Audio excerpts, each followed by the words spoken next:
have to know who to borrow for and who not to do what. After all, who the sucker knows? Who does the sucker know?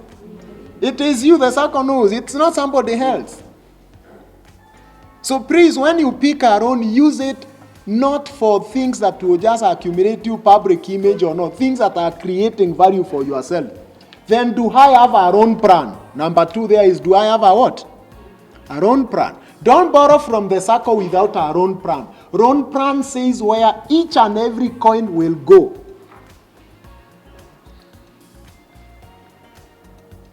If it is your business that you are shifting, will the money go into partitioning the new place, putting gypsum boards, decorations, marketing through social media, generating pamphlets, giving signage, or what? What are you specifically going to use the loan for?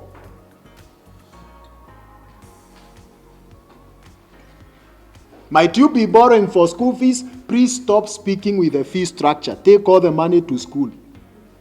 You know, I've seen members who, when they borrow, they start communicating with the fee structure. Fee structure, oi.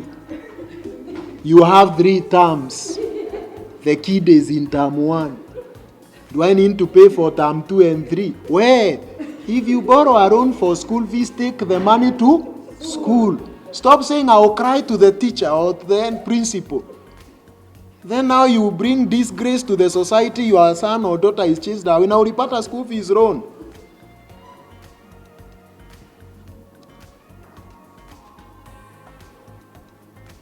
Are we talking? If you are putting loan into your business, first of all, understand, is it you who is not putting proper cash flow? There are people who borrow for when even they should not borrow. I am telling you the truth, Chair. Not all the time you find a business person borrowing, he needs to borrow. Probably is financial indiscipline in his business. There are no structures in that business, so there is a hemorrhage. And then you keep on borrowing, business is not moving. Let me tell you, if you have done the same business for the last 8 years and it never moves from the volumes you started with, you have to ask yourself questions. A normal business should have a gestation period of 1 year, 6 months. Simply 18 what? Months. The business will start at least breaking even. And that business that breaks even at 18 months is for a disciplined member, investor who distinguishes business income and personal incomes. Business expenses and personal what? Expenses. Not ramping everything together.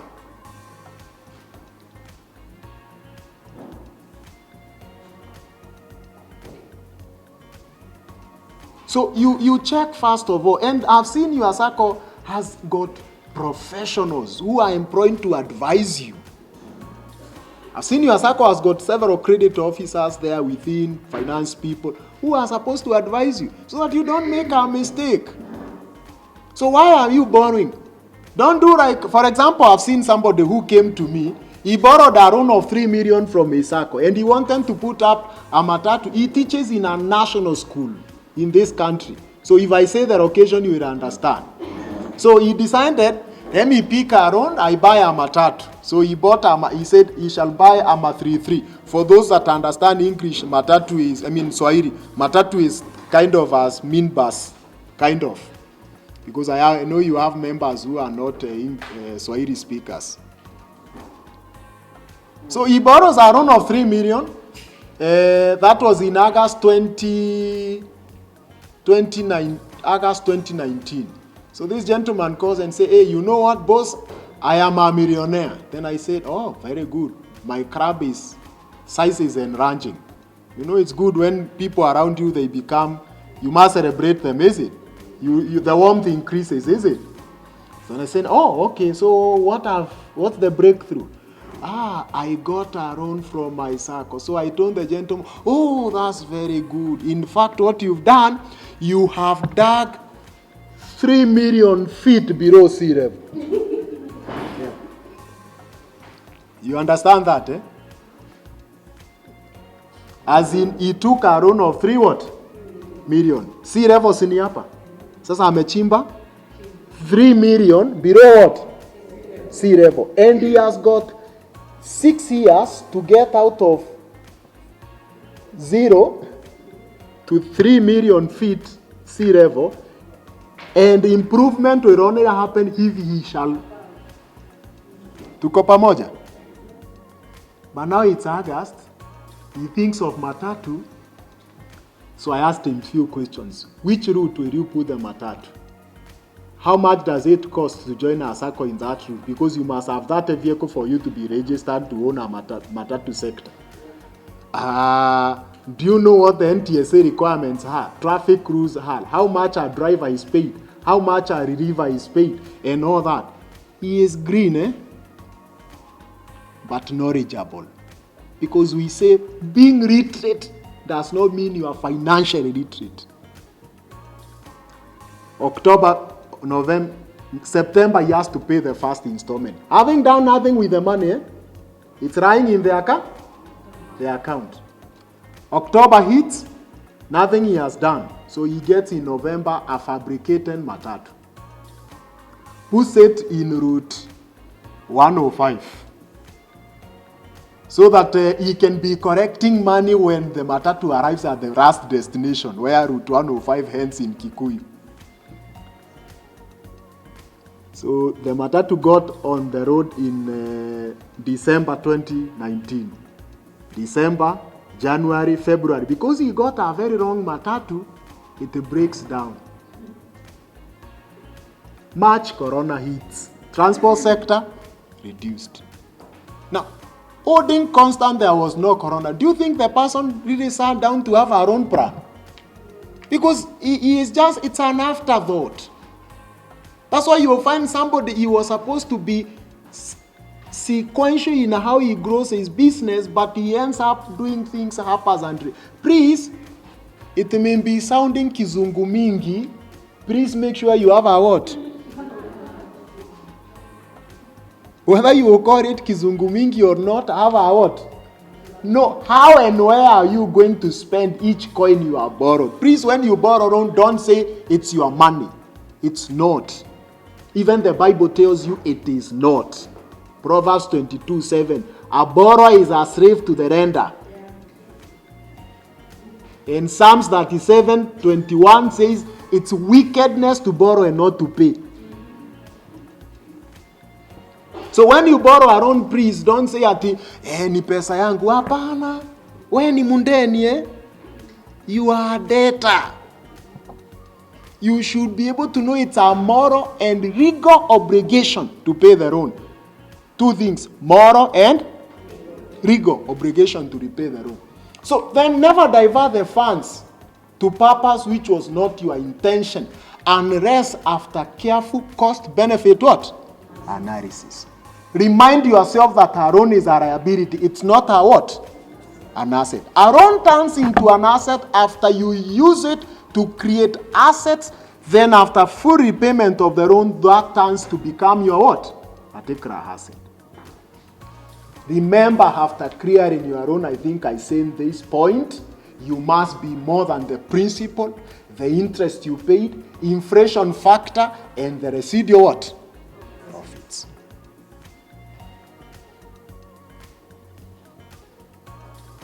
And that's one of the things I really know majority don't care about.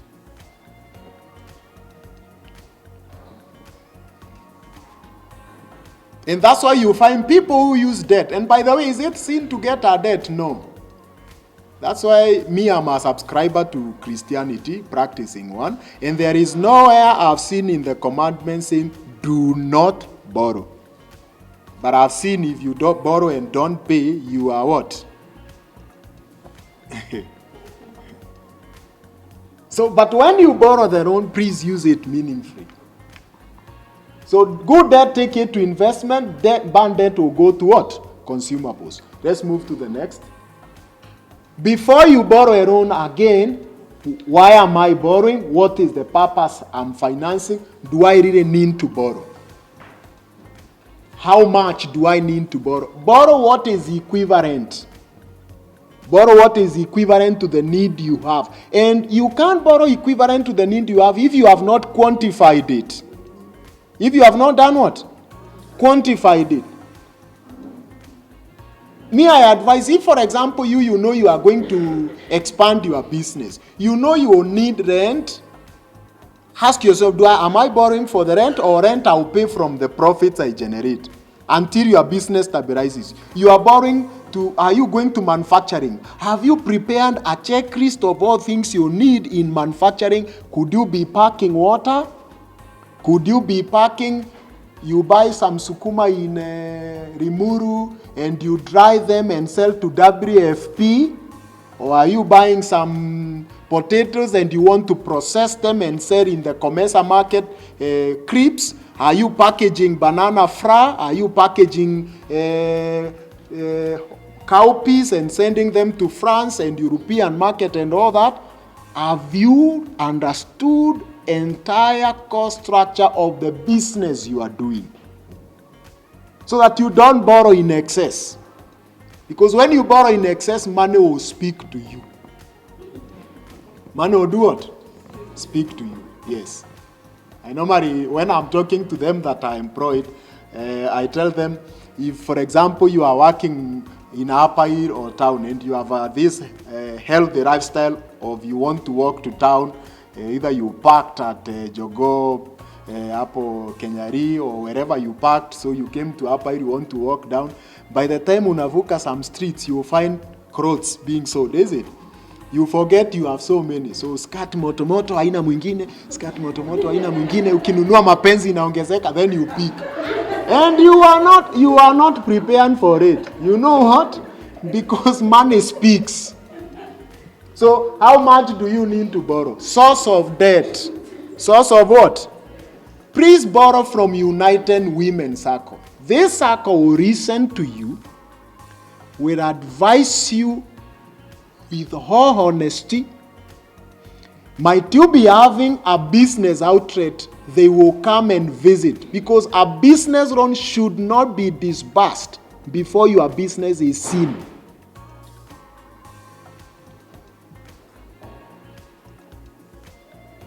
So if you tell the society you are doing water parking, the officers will come.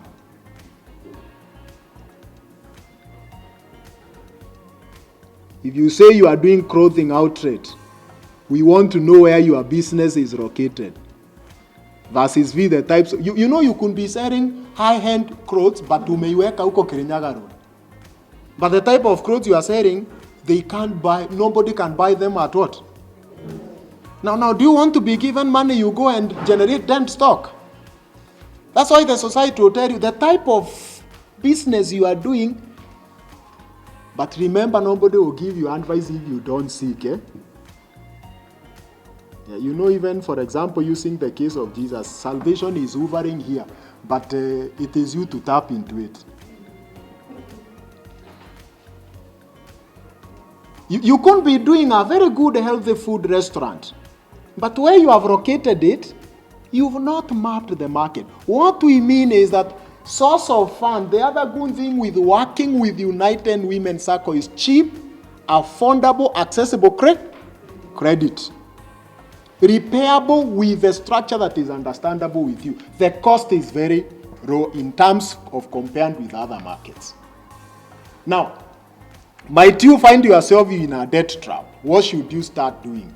Don't treat loan as a source of what? Because loan is not a source of. Run areas or things that brings you into courtship with what? Debts. When I realized I am a Mother Teresa personality myself, you know, we have got 5 money personalities. Money personality number 1 is the Mother Teresa type of people. They believe they can solve everybody's problem. They are mini Jesus. They may even not pay rent so that they give somebody. Rather their children not go out. They are planned to go out. Lakini wakifika church wasikie, hey, na si Mungu amewaongeresha eh? They give out everything. These ones don't think, they just throw money. Then we have the type of them that whenever they have money, what bothers them is the new trendy thing they can pick. Not when they need it, They just want to throw money around. Yeah? They want to trade with the Joneses, is it? Then we have another type that is every indebted. Ako mshwari, ako no questions asked. Ako pumuharun. Ako he. But you know, at some time, we must come to a point and ask ourselves this question. Having debt is not a problem, but you must ask yourself, if you are in the circle na umechukua room 5, ngapi? Na ubandiriki, hata si sura inabandirika. Hakuna kitu inabandirika. Sasa shinda ni Mungu, ni pesa ile umechukua, ama ni shetani? Kati ya hao watatu nani ako na shinda? Have you ever seen somebody he has in the right? Akiangalia nyuma hivi, you know, chair. I'm permitted to share experiences but not to give names. I've ever seen a member who was paying a loan of 87,000 per month. But turning back this way, he has nothing. Nothing on his back to show what he did with the money he is paying for.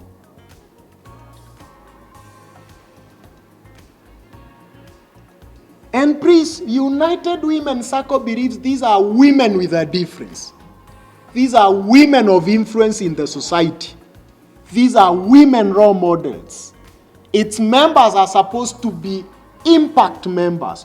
Don't be that person who will just pick around and you find yourself you are in courtship with things that are eroding your ability to grow. So you don't have to have like 10 debts na uonyeshi chochote. And if that is happening, Catherine, those members will sit down with them.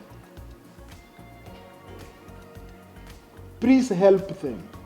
It is not right that you kona ndeni tano. Wewe umenomo, emergency, develop, no questions asked, school fees, asset, branch, mshwari, tara, aya. And there is no change. Problem is not money. Problem is how you are relating with money. Problem is that the problem is not that there are no business opportunities. The problem is the money has failed you because you are not planning. Remind yourself, not everything is a what? An emergency. And that's why I normally advise something. Please don't borrow a loan to take it to paying dowry for the men who are in your society. No. Na hata wewe ambaye uko kwa hii sako usikubali kulipiwa dowry na loan.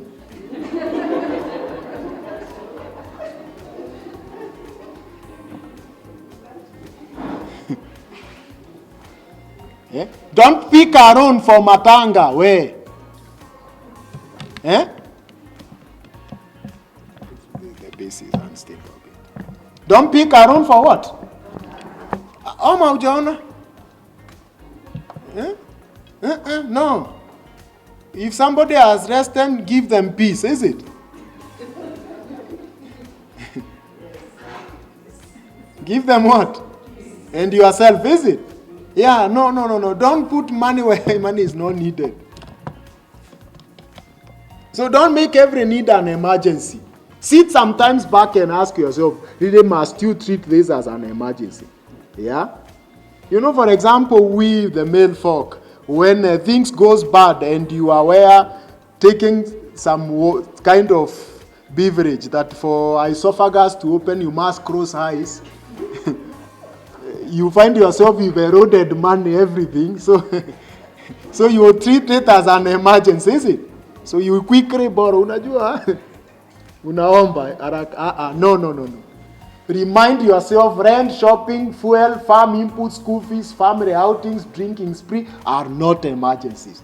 Don't borrow because you qualify. You know the problem today, unlike roughly around 17 or so years ago, when credit was not actually much accessible. Today you can access credit any hour, anytime.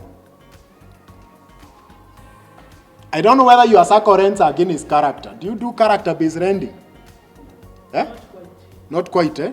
Yeah, and especially when you are doing character-based renting in Kenya, you have to be careful because the credit report does not tell you the true reflection of the person. Are we talking? You have to do something else, especially wanabiashara, Madam Chair. Not every business person who passes his income in one bank account. They will pass in 1 or 2, 3, is it? Yeah, or they are moving money around them, is it? Yeah, so the credit report may not be a true reflection. But for you, from your hand as a particular member, you need to build up a good score because paying your debt will assist you and all that. So, but please, don't just borrow when money is readily available. Ask, why am I doing what? Why am I borrowing? Don't just borrow. So, I want to leave that particular. Go back.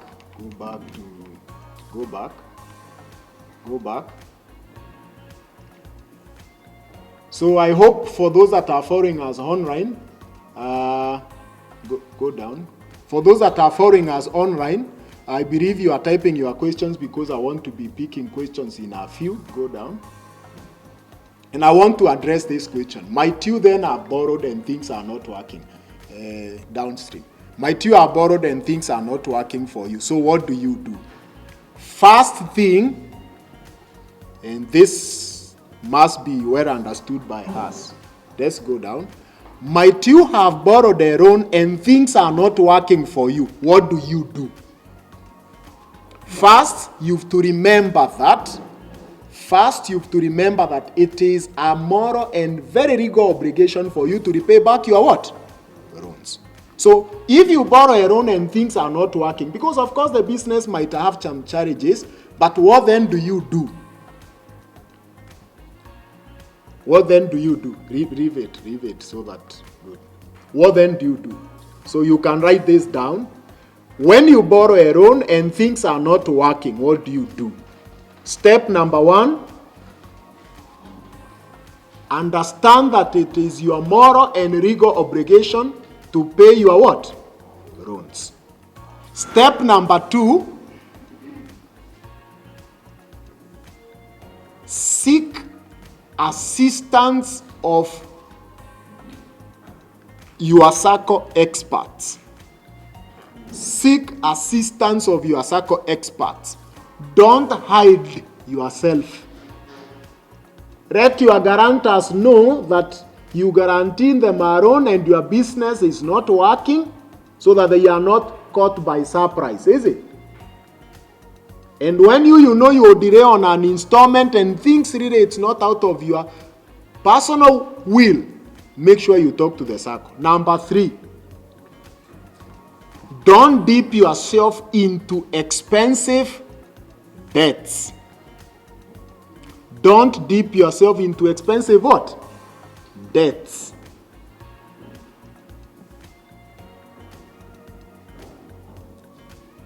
I explained that a bit. There are people who when they are failing to perform, you know there is something wrong.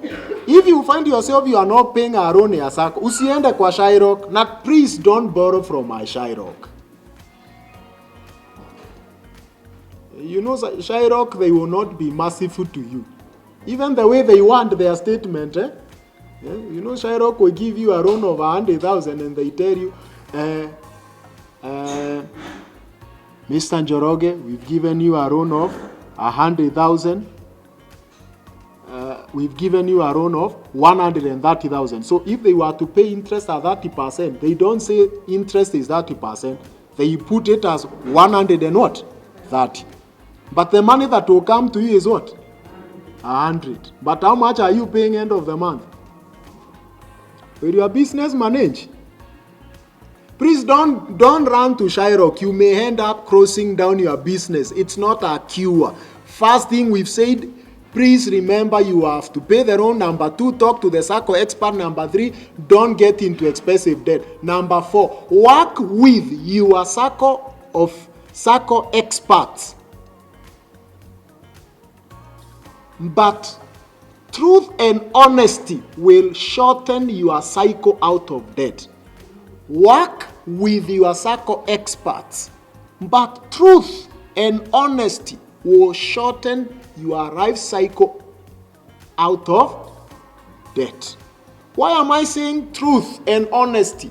There are people who will come to the society when things are not working with their own, but they are so cagey with information.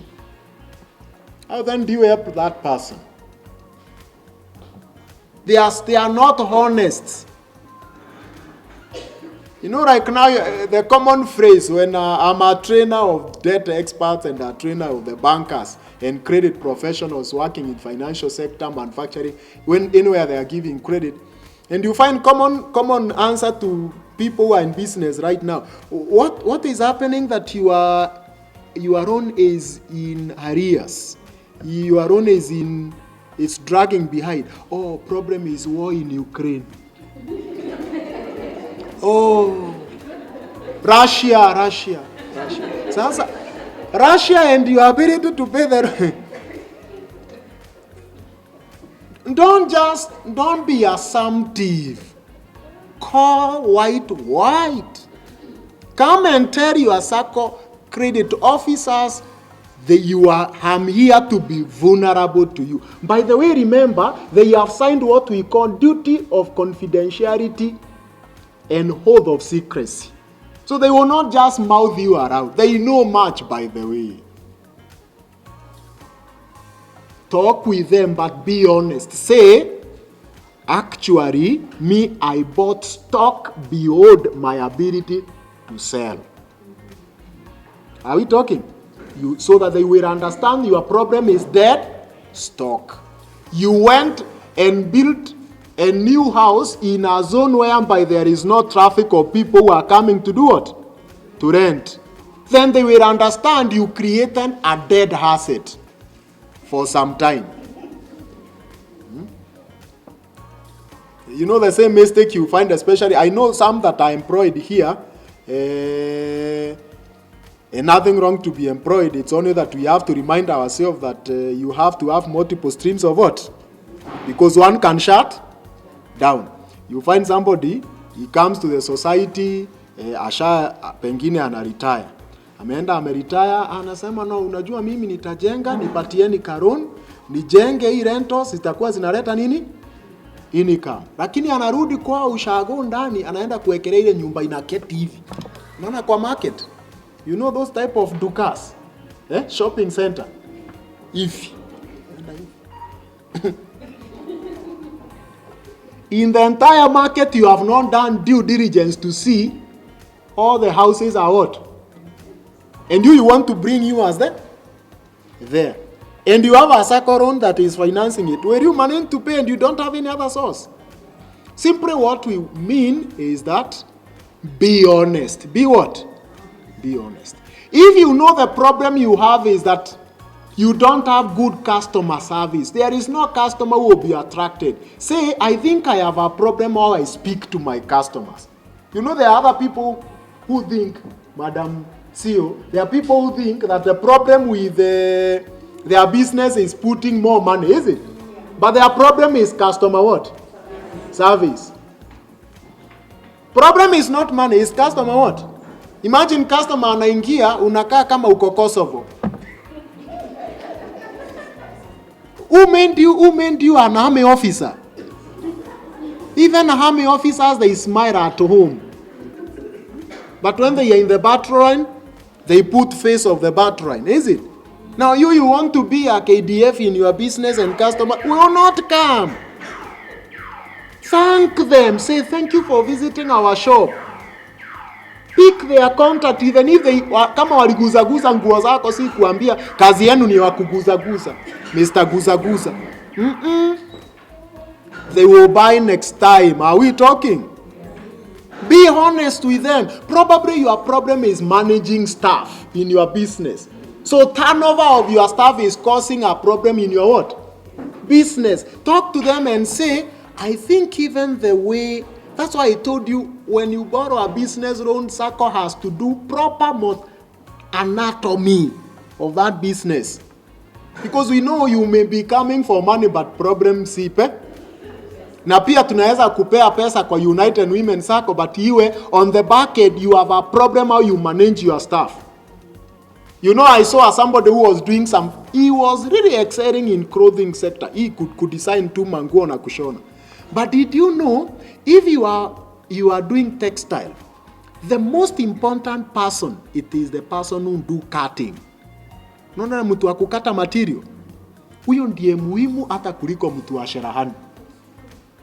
Because material ikikatwa vibaya, unakuja unashonea mtu nguo. Unawahi kuona mwanaume ameshonewa nguo inakaa kama ni skati amevaa.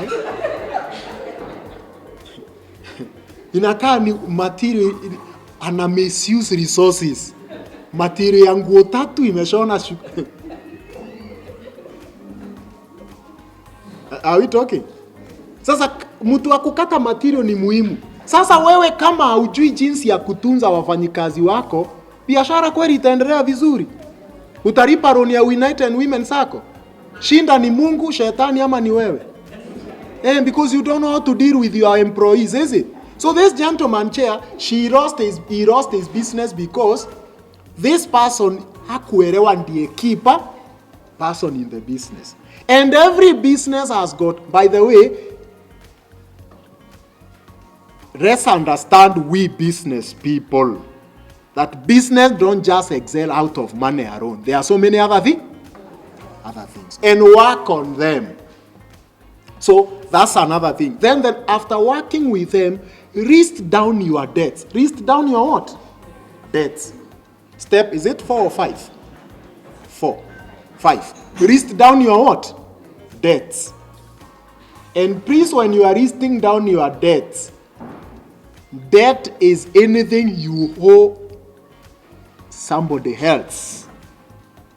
For example, you may be owing your wife, your husband, you may have borrowed from your sister, cousin, brother, father, mother, you may have borrowed from colleague, you may have borrowed from groupmate, you may have borrowed from churchmate, you may have borrowed from the mobile apps. Please be honest with your wrist. Be honest with what?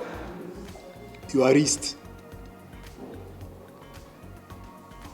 Then because you have come with your wrist to the expert within your society, they will assist you to ask questions, which are the most expensive debts here, how do you arrange them? And remember also, please don't say we should not prioritize. We must prioritize our SACCO debt, is it?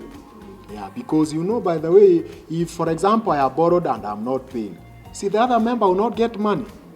Or if he has to get money, I'm bad to my guarantors, is it? Yeah. So then the next thing is that work out on your budget. Work out on your what? Budget. Sometimes working with your budget, it can assist you to cut down some of the expenses that would take money to paying the what? The particular loans. So it's important, and I hope we are getting running here, is it? Are we running something? So quick things we've talked about today there is that loan is not a source of income. So loan is a source of capital. Number 2, good debt goes to investment. Bad debt goes to consumption. Another thing is that when you borrow a loan, take it to earning assets. Earning what? Earning asset is anything that is generating money for you. For example, if you go back into the slide that is above, go back, up. When you get money, first of all, put money into income generating assets, real estate, food, hospitality sector, call it agricultural sector, but with knowledge. With what? Knowledge. With good knowledge. Please, with good what? Knowledge. I'm not an advocate of just picking money, put it there. Because you saw your colleague left job and you want to leave and do the same thing, no. Please put a thought into it. Put a thought what? Into it. Because you're seeing the people within your income level. So somebody has got 20 flats and he wants to put another one. Before you put another one, ask yourself, do I now have to go into REITs market whereby I don't have to be the person putting all the money into the mjengo, but we can co-own it, is it? So that you are saving yourself idle capital. Right now, you see the way Hapa here has got a lot of unoccupied space. Yeah. So it's important that you ask yourself those questions. Earning assets. Then don't treat every need as an emergency. Have our own plan, is it? Another thing is have a what? Our own plan.